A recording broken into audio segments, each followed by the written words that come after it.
Hi everyone, it's Friday. Yay! So what a great day to talk about self-care to get you ready for the weekend.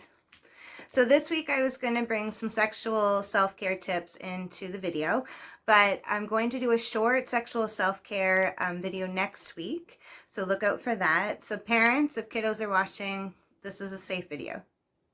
So you may think of self-care that it's just facials or taking a bath or getting to go fishing on the weekend, going to the gym, eating all your veggies. But I'm here to explain that there is so much more to self-care than just those things. So self-care is not about treating yourself like a luxury. It's not about being lazy. It's not about damage control. It's not about mindless spending or mindless indulgences or instant gratification, right? So self-care is not about being selfish, and it's not about caring for yourself and neglecting others. And it's not about saying yes to everything you want. So what self-care is knowing when your resources are running low and being mindful when they need to be replenished. Self-care is about integrating self-compassion into our lives. Self-care is essential, and self-care is a long-term commitment to our health and our well-being. So before I get into the elements of self-care, I want to touch on some of the benefits of using self-care in your everyday life. So the first one is it helps you with better productivity. Learning to say no, as we learned in my previous video, is a form of self-care. And when used, you have more time in your life for things that matter more to you. It helps to bring goals into a sharper focus, and it helps your concentration. So another benefit to self-care is better physical health. It helps you inside and it helps you outside to be physically strong. Studies have shown that self-care activities help to activate our parasympathetic nervous system. So this means our body goes into a rejuvenating mode, which helps to fortify our immune system. So less stress equals a better immune system. Makes sense, right? So another benefit to self-care is enhanced self-esteem and self-knowledge. It's about meeting your own needs and sending positive messages to your subconscious. Self-care helps you to focus on what you really love to do, what makes you passionate, what inspires you. So you have more to give. When you practice self-care, you may think of this to be a selfish act, but in truth, self-care gives you the resources you need to be compassionate to others as well. So self-care is best pursued one step at a time, okay? So rather than trying to change all of your habits overnight, it is easier to pick one self-care element where you can build a new habit. Okay, so as you begin to notice the benefits of these areas in your life, you'll start to find more of a motivation to shift those gears to another self-care element that you want to work on. Now you may ask, Jen, what are these self-care elements that you're talking about? Well, I'm going to explain them right now. There are 6 main elements that I'll be discussing today on self-care. And these include physical, psychological, emotional, spiritual, sensory, and social. So get comfy and let's unpack these. The first one I will start with is one of the most popular self-care elements that a lot of people already know and think about when self-care is mentioned. So this is physical self-care. This refers to any activities that you engage in that enhances your physical well-being. This also pertains to our sleep habits, how you manage stress. Physical self-care also includes our dental care and our medical checkups, one's sexual health, nutrition, and your resting needs. Okay, so I know that's a lot to unpack for our first self-care element, but don't worry. I have examples for activities that you can do for each self-care element. So for self-care, for your physical self-care, you can go for a walk. Go for a bike ride, do yoga, dance to your favorite song or your favorite album even. Go take a dance class, and that would cover your social self-care element and your physical self-care element. So that's two guys. So take a nap, get enough sleep, eat those nourishing foods, stretch, take a bath or a shower, be intimate with yourself or with your partner. Say no to invitations when you're too tired and when rest is needed. So the next self-care element is called psychological self-care. This element is known to be called mental self-care or intellectual self-care, but for this video's purpose, I'm going to use psychological self-care. So psychological self-care refers to anything you do to specifically stimulate, challenge, and nourish your mind.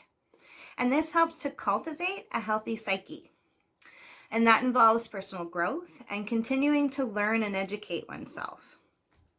Some examples for psychological self-care can include listening to a podcast, reading, going to a museum, practicing mindfulness and creativity, doing a digital detox, maybe learning a new language, or watching documentaries. The third self-care element is emotional self-care. So this refers to one's ability to regulate our emotions and cope with difficult feelings that may arise. This is a vital element for our quality of life. So emotional self-care helps us to be more in tune with our emotions, and it's about checking in with ourselves and being more mindful of our triggers and our thinking patterns. You may feel tempted to push these emotions down, but it is healthy for us to feel these emotions. It's healthy for us to sit with these emotions and talk about them with a counselor. Then we can start to accept these emotions and maybe move on with our lives. The fourth self-care element is called spiritual self-care. Now, don't let the name of this one fool you. Spiritual self-care applies to everyone.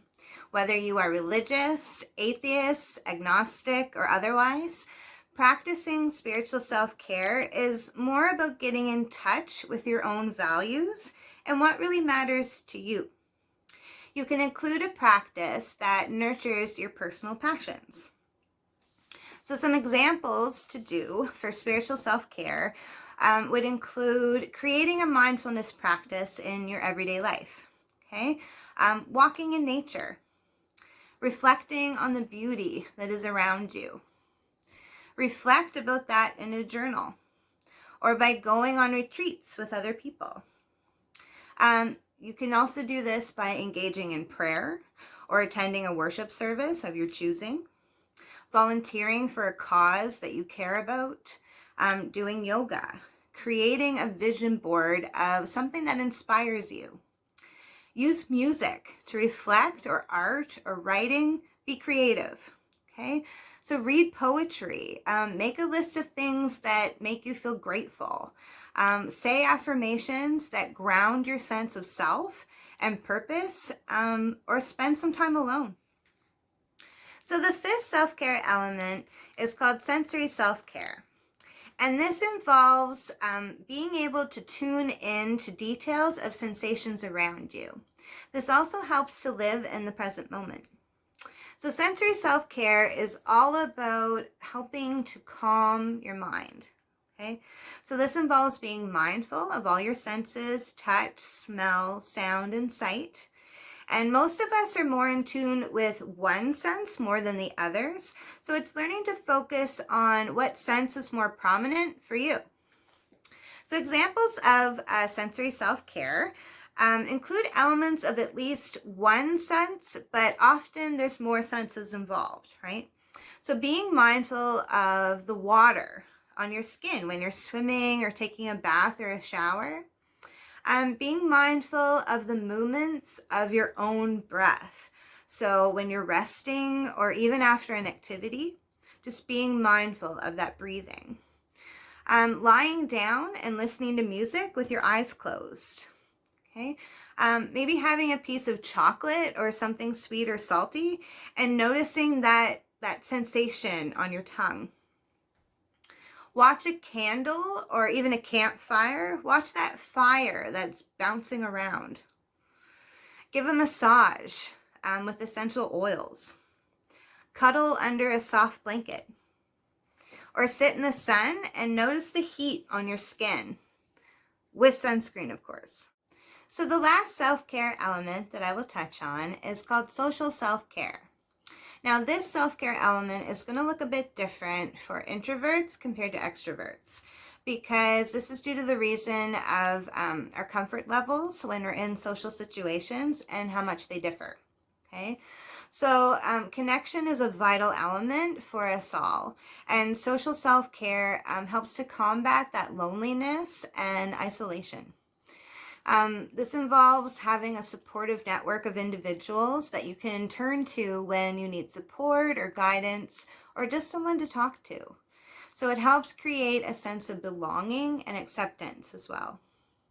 So social self-care activities that you can do include hosting a game night with some friends, schedule a phone date with friends and family, have a date night with your partner, cuddle a pet, honor your commitments to others, ask for help when you need it, okay? Go to a meal with a friend or family member, meet new people. Check in with your relationships and what's benefiting your life and maybe not benefiting your life. And if this is the case, then maybe it's time to look at that relationship, as relationships should uplift you and fulfill you and not deflate you or drain you, okay? So as you can see from today, self-care and taking care of yourself is a journey that should never end. Not all self-care practices suit everyone as well, but it's our responsibility to check in on where our self-care lies. So I gave a few self-care activity options today, though there are many different practices that you can do. And the technique is just finding some that you truly enjoy doing and that fit with your life and your values. Okay, so it's vital for me to mention here that not everything that feels good is self-care. We can be tempted to use unhealthy coping mechanisms like alcohol, drugs, or maybe even risk-taking.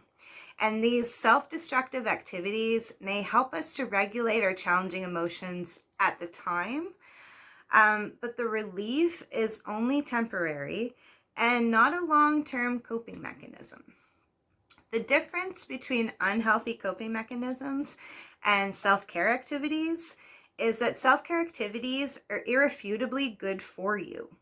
Okay, so when you practice correctly, self-care has long-term benefits for your mind, your body, and your soul. So that's it for this week. I hope you have a wonderful day, and do a check-in this weekend with yourself just to see what self-care elements you may need to pump up. Okay, I want to send a shout out to my niece Riley, who's been watching. So hi Riley. So I'll see you all next week. Bye.